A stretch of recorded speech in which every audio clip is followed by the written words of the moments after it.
So I want to do a follow-up to these two boots here. My initial video was the Duradero Gallatin and the Thorogood 1957s, and these were both worn by my son, who was a pipe fitter. So I want to just talk about the two boots and supply some context to them because they both perform pretty well. And he's tough on his boots. He's really tough. But a little background. All right, so these are 6 months old, and they're since he since retired them because he wiped out the sole pretty good. I mean, there's still, in my opinion, there's still some good life on these, but he's on a lot of slippery surfaces, so he just was slipping around too much outside. But pipe fitter laying on the side, you know, a lot of abrasive cuts, I guess you could say, which is typical, you know, with the steel toe boot, especially when you're on a lot of metal surfaces. I think this is completely normal, natural, good boots. I own a pair of these myself, and they're really good boots. The only downfall I could say with him, with these, and he really did like these a lot. The only downfall, obviously, is the wedge sole design. Not great for outside, traction, obviously. And the liner on these, he tore through these really quickly. I was kind of surprised about that.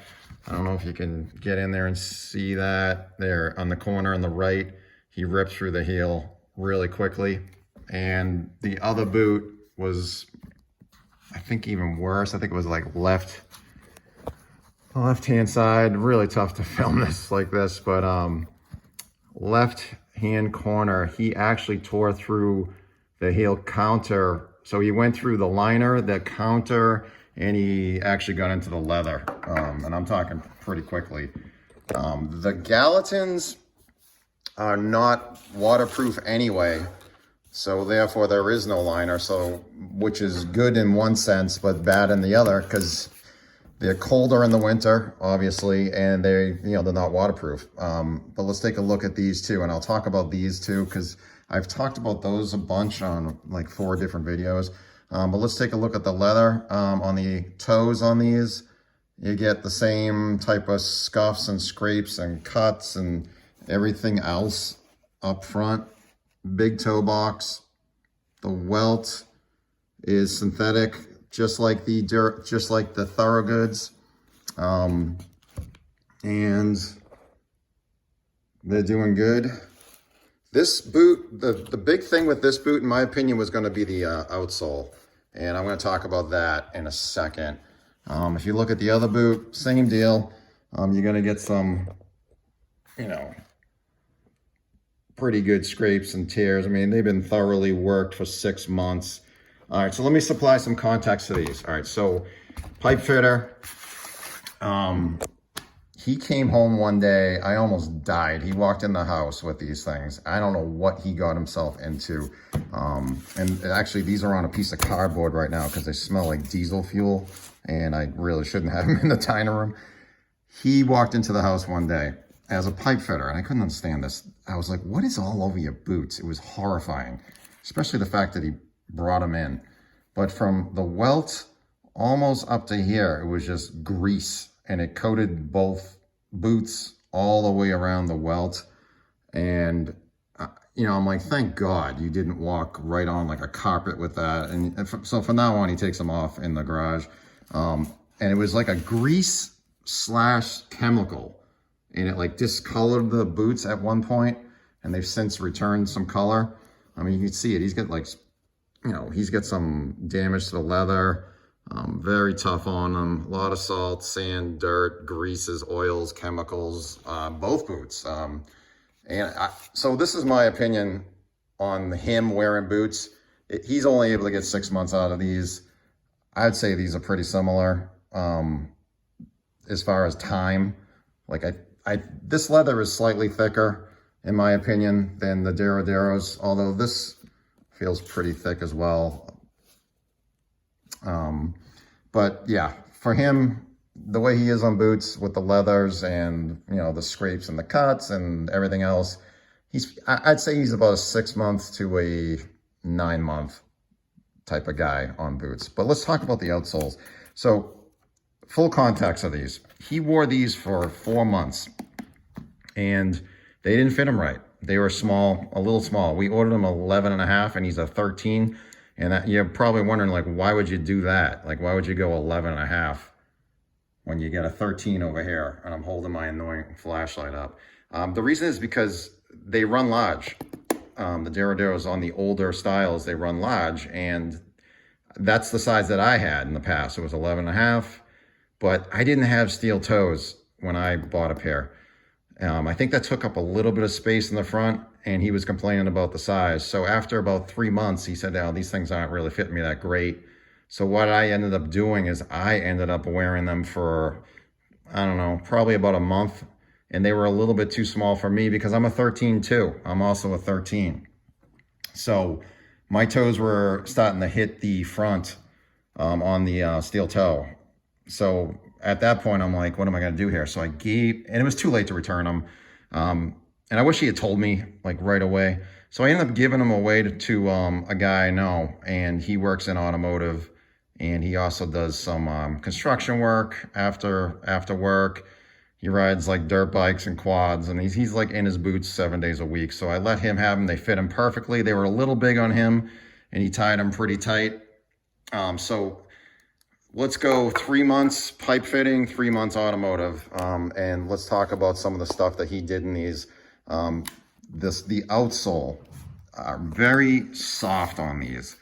If I flip it upside down, yet they hold the traction. They really do. I don't know if it, I honestly, let me throw the 1957 up here as well, which is a wedge sole. They're both made by the same company. I have Merrimack and Merrimack, a Merrimack wedge, which is their Maxwear wedge. And I have this like Merrimack with a heel and a completely different pattern, obviously. But I can tell you this is very dense. Like it's stiff. It's a stiff wedge. And therefore I found it to wear, it just wore quickly on concrete. This is really, really soft. This is probably one of the softest outsoles I've seen in a boot. And I thought it would wear very, very quickly. And it really didn't on concrete, on metal, and everything else. However, there is a couple drawbacks. They absorb water pretty easily. Like if you're soaking these things out and these things did get swamped out, they absorb water. It's like a sponge. And in a couple of days, you're going to wear it down and you're going to smash the water out, and it's okay. But they do absorb stuff because they're a little bit porous and they're a little bit soft.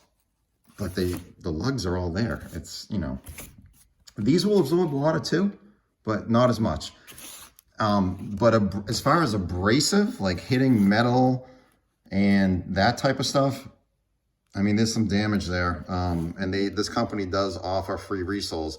Now, structurally, this is not an issue. Like this is totally fine. It's not pulling away from that midsole or the welt. So we don't have any of that type of damage. This thing hit a metal grate. I think my son did this one in the front. He like climbing up metal ladders like all day long, bang, just smacking it against the steps.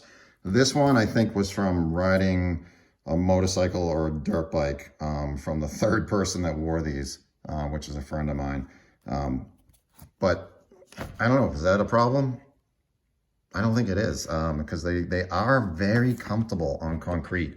I found even though this one didn't fit me great, and if you watch a previous video, I had these and they're just too narrow. Thorogood goes very narrow in my opinion. These didn't feel great on concrete, the outsole. I was shocked at that. They hurt my toes, but my son loved them. My son loves these things. He doesn't wear them anymore, but he really did like these. He also liked these quite a bit, but they were just too small. So that was that. But it's just the soles, the outsoles are a little soft, and they're very comfortable on concrete. However, depending on what you do, I mean, you could do some damage to these outsole because they are soft. But the boot, I thought, performed well. I know people are kind of curious to see how this company will do or does. This tongue was absolutely great, laid flat. This one was a little bit like misshapen. I know it was a little bit, didn't sit right. And if you look, there's a serious tear in there. And that was the third guy that wore these. I think it was on his bike or a chainsaw or something, and it just like, and that's thick, and this is thick leather. I'm like, wow, you're lucky you didn't like get seriously hurt there. Yeah, but I would call them both good boots. Good value for the money with the free resole. 1957s, somewhat of a, I would call them a very, very, very well-established boot, the 1957. And I do own a pair of these. I have a pair of them, and I like them. They just didn't fit me right.